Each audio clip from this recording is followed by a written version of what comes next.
পঞ্চগড় সদরের দুটি সীমান্ত দিয়ে নারী শিশু সহ ২৬ জন বাংলাদেশিকে পুশিন করেছে ভারতীয় সীমান্তরক্ষী বাহিনী। ৩ জুন ভোরে হারিভাষা ইউনিয়নের বড়বাড়ি সীমান্ত দিয়ে পুশিন করা ৯ জনকে স্থানীয় গ্রাম পুলিশের সদস্যরা আটক করে বিজিবির ঘাগড়া বিওপি ক্যাম্পে হস্তান্তর করেন। গোলসেন্স গ্রুপের হোটেলে বিনিয়োগ করে সুদমুক্ত হালাল আয়ের সাথে বিলাসী জীবনের বিরাট সুযোগ। বিনিয়োগ একবার, রিটার্ন বারবার।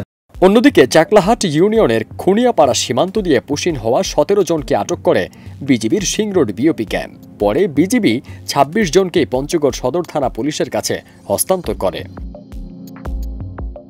আটককৃতদের মধ্যে ৮ জন পুরুষ, ৯ জন নারী এবং ৯ জন শিশু রয়েছে। জানা গেছে তারা সবাই কুড়িগ্রামের বাসিন্দা এবং গত ১০ থেকে ১৫ বছর ধরে ভারতের হরিয়ানায় শ্রমিক হিসেবে কাজ করছিলেন। সম্প্রতি ভারতের পুলিশ তাদের আটক করে বাগডোগরা বিমানবন্দরে এনে বিএসএফের হাতে তুলে দেয়।